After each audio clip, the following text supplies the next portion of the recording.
Good morning students. आशा करती हूँ आप लोग अच्छे होंगे, बच्चे पढ़ाई कर रहे होंगे।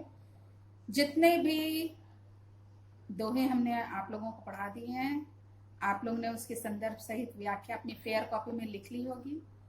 बच्चों, आज हम लोग कबीरदास जी की रचना कबीर ग्रंथावली के अंतर्गत जो पदावली है उसका अध्ययन करेंगे।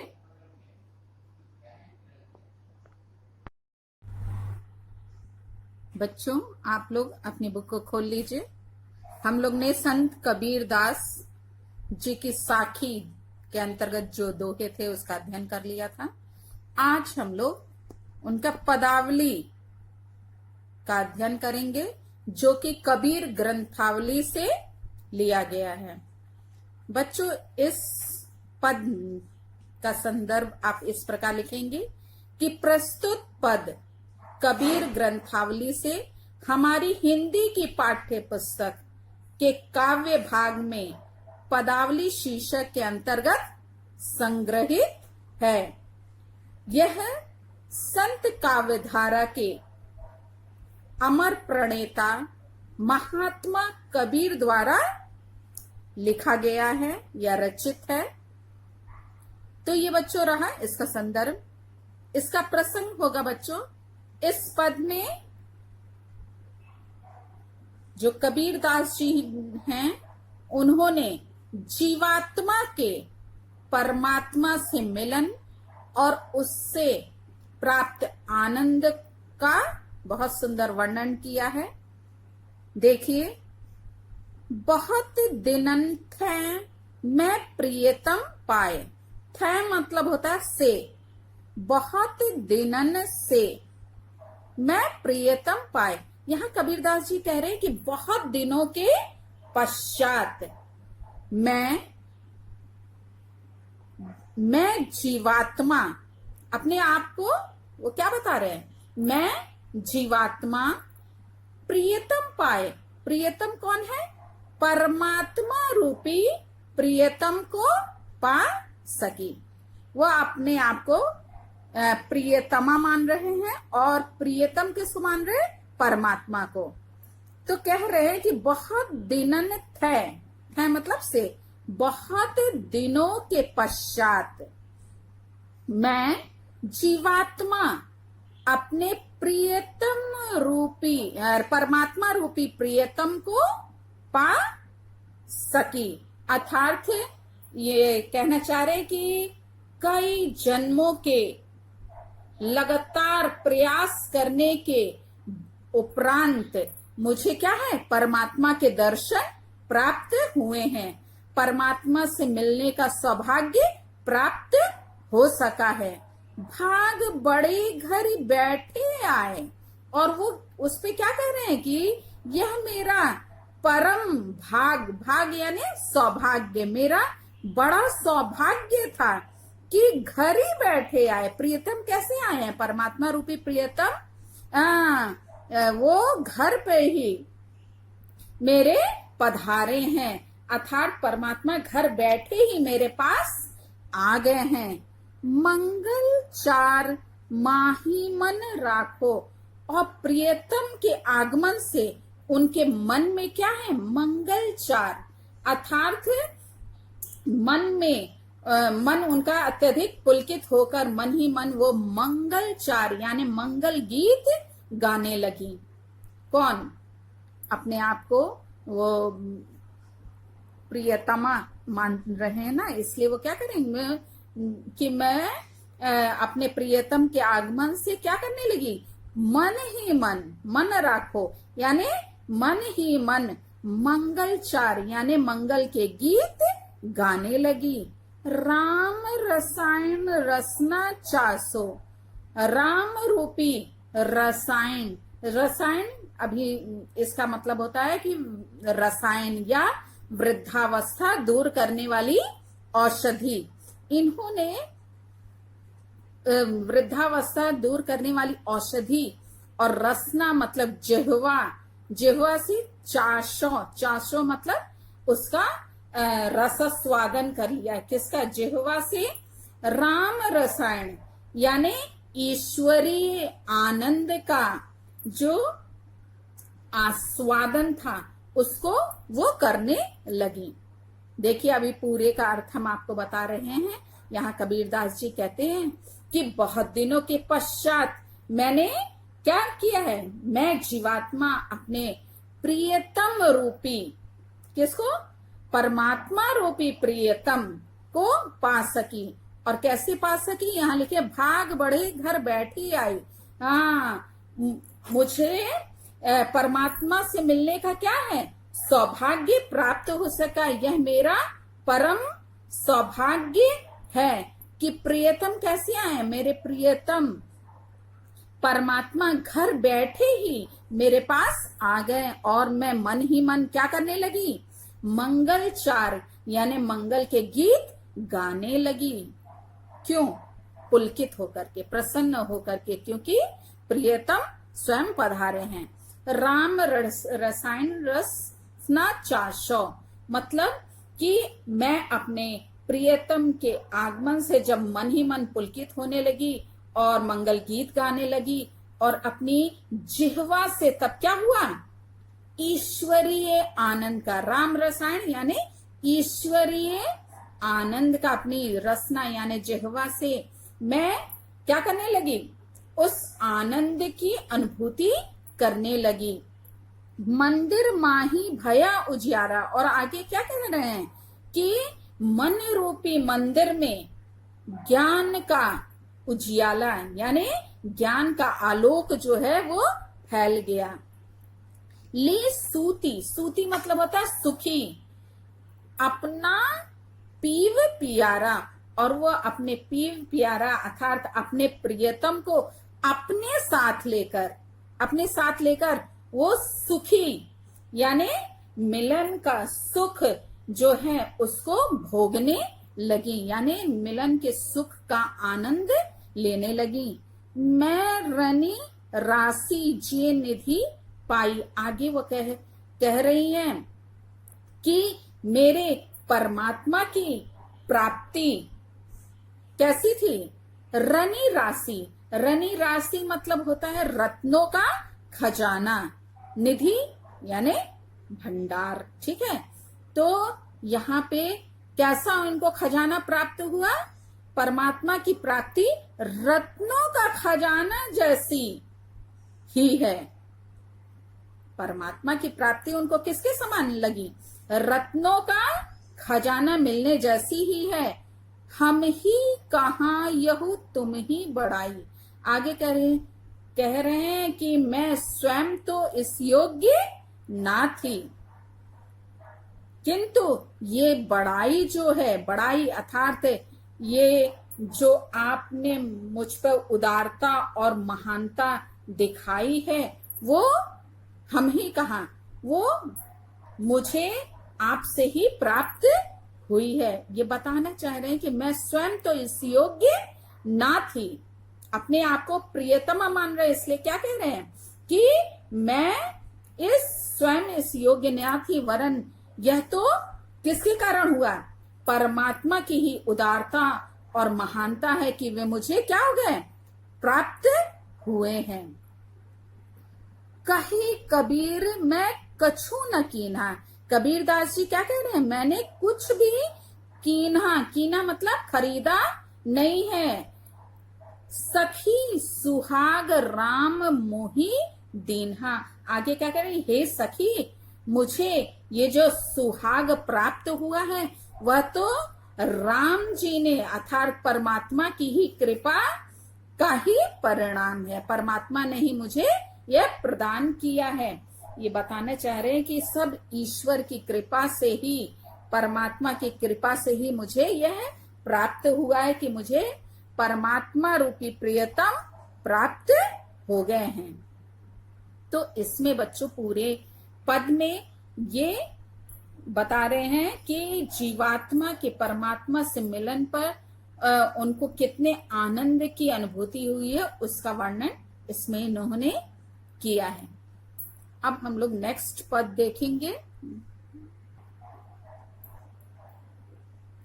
इसका बच्चों आप लोगों को काव्यगत सौंदर्य हमने नहीं बताया, आप लोग इसका काव्यगत सौंदर्य में लिखेंगे कि संयोग, श्रृंगार तथा शांत रस है। भाषा तो आप सब जानते हैं, सदुक्कड़ी इनकी भाषा है। और छंद जो है ये गेय पद है। अलंकार रूपक अलंकार है। तो इसको काव्यगत सौंदर्य भी आप एंड में जरूर लिख लीजिएगा।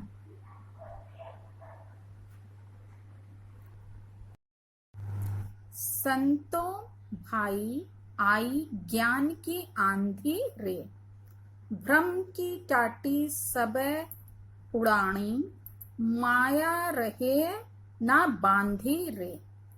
बच्चों ये जो पद है इसका संदर्भ जैसे पहले वाले का हमने बताया है वैसे ही आप लिखेंगे। आप लिखेंगे कि प्रस्तुत पद कबीर ग्रंथावली से हमारी हिंदी की पाठ्य पुस्तक के काव्य भाग में पदावली शीर्षक के अंतर्गत संग्रहित है। और इस पद के रचयिता जो हैं वो महात्मा कबीर दास जी हैं। प्रसंग में बच्चों आप लोग लिखेंगे कि ज्ञान की प्राप्ति होते ही माया, मोह माया पर आधारित जो समस्त विकार हैं वो सब क्या हो जाते हैं, नष्ट हो जाते हैं। साधक को या भक्त को परमात्मा का साक्षात्कार हो जाता है, परमात्मा से मिलन हो जाता है। इसी तथ्य को कबीरदास जी ने झोपड़ी और आंधी के रूपक द्वारा स्पष्ट किया है। बच्चों इसकी व्याख्या देखा जाए, कबीर ज्ञान का महत्व बताते हुए कहते हैं कि संतों भाई, यानी हे भाई संतों या साधुओं, आई ज्ञान की आंधी रे। ज्ञान की आंधी आ गई है। गयान लिखा है, गयान मतलब ज्ञान, ज्ञान की आंधी आ गई है। जिस प्रकार से आंधी आने पर आप सब देखे हैं क्या होता है, सब उड़ जाता है। तो यहां लिखा है जिस प्रकार आंधी आने पर क्या होती है, आड़ के लिए लगाई गई भ्रम की टाटी सबे उड़ानी। जो टटिया लगी होती, आड़ करने के लिए, पर्दा करने के लिए जो टटिया लगाई होती है वो सब उड़ जाते हैं। उसी प्रकार ज्ञान उत्पन्न हो जाने पर क्या हो गया, मेरे सारे भ्रम जो थे, जो संसार में रहते हुए हमारे अंदर थे, वो सब भ्रम क्या हो गए, नष्ट हो गए ज्ञान की आंधी आने के कारण। माया रहे न बांधी रे। आगे कह रहे हैं अब जो है मैं क्या करने लगा हूं, वास्तविकता और अवास्तविकता का भेद जो है समझने लगा हूं। अब माया रूपी जो रस्सी है, माया रहे ना बांधी रही, यानी जो अब माया रूपी रस्सी भी अब क्या हो गई, टूट गई। अर्थात माया के समस्त बंधन थे वो सब क्या हो गए, समाप्त हो गए। जैसे क्या होता है जब तेज आंधी चलती है, उसके वेग के कारण छप्पर में लगी हुई जो लिखा है, दो चित्ते की दोई थूनी गिरानी। थूनी आप सब जानते हैं कि दो चित्त, यानी कि मन में दो विचार जो आते हैं वो सब, वो दो चित्ते की दोई थूनी, उसको दो थूनी के समान बताया। जैसे झोपड़ी में क्या है, उसके छप्पर को जो ऊपरी हिस्सा जो छत जो बनाया जाता है, उस वो थूनी पे टिका रहता है। वो जब आंधी आती है तो वो क्या हो जाती है, थूनी गिर जाती है। उसी प्रकार ज्ञान की प्राप्ति के साथ मोह और आसक्ति के जो स्तंभ हैं, यानी जो मोह और आसक्ति जिस पर टिकी रहती है, जो जिस खंबे पर, वो भी क्या हो जाता है, फूटा। लिखा है भांडा, बलिंडा फूटा। बलिंडा, बलिंडा मतलब बच्चों होता है शहतीर। बलिंडा मतलब शहतीर, यानी मोटी बल्ली जो होती है वो सब क्या हो जाती है, गिर जाती है। यहाँ पे ये बता रहे कि जब तेज आंधी आती है तो झोपड़ी में की जो थूनी होती है, जो बीच में लगाई गई लकड़ी जिसको शहतीर बोलते हैं, वो सब भी क्या हो जाती है, गिर जाती है। और फिर क्या होता है, इतना ही नहीं, तृष्णा छानी परी घर ऊपरी, तृष्णा रूपी छप्पर को संभाले हुए क्या होता है, मोह रूपी शहतीर के टूटते ही, बलिंडा यानी मोह रूपी जो शहतीर है उसके टूटते ही जो शारीरिक अहंकार होता है, शारीरिक अहंकार रूपी जो छप्पर है वो भी क्या हो जाती है, गिर पड़ती है। यहां बता रहे हैं कि मोह और तृष्णा के समाप्त होते ही शारीरिक अहंकार भी क्या होता है, समाप्त हो जाता है। जैसे छप्पर के गिरने से झोपड़ी के भीतर भीतर रखे हुए सारे, लिखा है ना, तृष्णा छानी परी घर ऊपरी, मतलब तृष्णा के समाप्त होते ही या जो है छप्पर के गिरते ही जो घर के अंदर जितने भी बर्तन रहते हैं वो सब फूट जाते हैं। उसी प्रकार शारीरिक अहंकार समाप्त होते ही जो कुबुद्धि का भांडा फूटा, यानी जो दुर्बुद्धि रूपी जो वासनाएं होती हैं वो सब क्या हो जाती हैं, समाप्त हो जाती हैं। अर्थात जब तृष्णा ही नहीं रही तब क्या है, इच्छा कैसी, मतलब कि जो भी सांसारिक इच्छाएं होती हैं वो सब समाप्त हो जाती हैं। यहाँ ये बताने का प्रयास कर रहे हैं कि जब ज्ञान की प्राप्ति हुई तो संतों ने वास्तविकता को समझ लिया कि क्या चीज वास्तविक है और क्या अवास्तविक है। इस बात को वे समझ गए और बाहरी जो छप्पर था, जो माया मोह का, वो सब क्या हो गया, वो जान गए कि वो सब व्यर्थ है, वो सब बेकार है। जोग जुगती करी संतो बांधी, निरचू चुवे न पानी।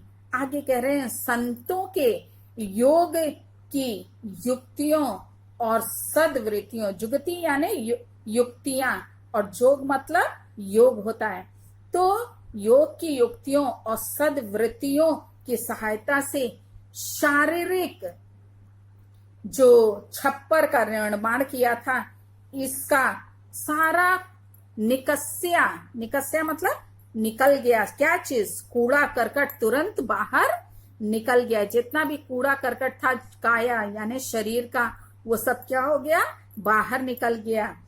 लिखा है हरि की गति जब जानी, ये यहाँ बता रहे हैं कि जब अब शरीर रूपी छप्पर में विषय विकार रूपी जल की बूंदे, यहाँ पान जो है वो उसमें अब आने की संभावना जो है वो समाप्त हो गई। लिखा है निर्चु चुवे न पानी, मतलब उसमें अब जल की बूंदे नहीं आने वाली।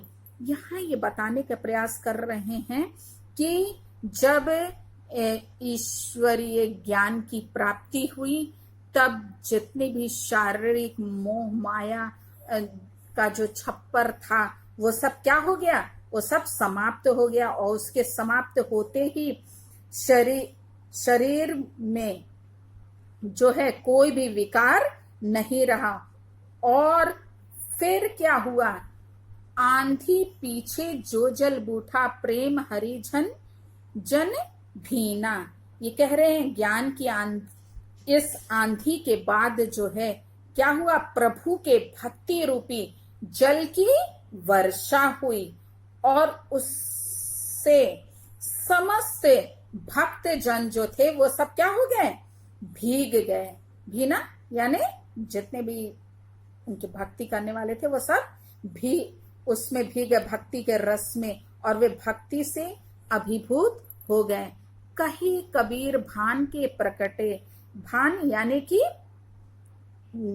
ये सूर्य, ज्ञान रूपी सूर्य के प्रकट होने पर उदित भयातम क्षीणा, वो कह रहे हैं और अज्ञान का समस्त अंधकार जो है वो छीण पड़ गया, यानी कि सदा के लिए समाप्त हो गया। ये यहाँ बता रहे हैं कि जब जल वर्षा के पश्चात ज्ञान रूपी सूर्य का उदय हुआ और अज्ञान का समस्त अंधकार जो है वो क्या हो गया, सदा के लिए समाप्त हो गया।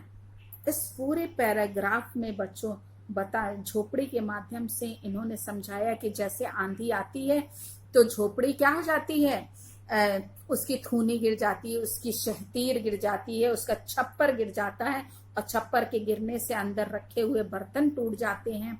वैसे ही जब ज्ञान की आंधी चलती है तो शरीर के अंदर जो है सांसारिक जो वासनाएं, जो तृष्णा और जो लालसा, जो इच्छा होती है वो सब क्या हो जाती है, समाप्त हो जाती है। वो सब शरीर से बाहर निकल जाती है और ज्ञान का प्रकाश जो है वो प्रवेश करता है। इसी को इसमें बताया गया है। बच्चों इसका आप काव्यगत सौंदर्य लिखिएगा कि भाषा पंचमेल खिचड़ी है, अलंकार सांगरूपक तथा रूप का अतिशयोक्ति है। और भाषा आप सब जान रहे हैं, पंचमेल खिचड़ी, रस शांत है और छंद जो है गे पद है। बच्चों आप लोग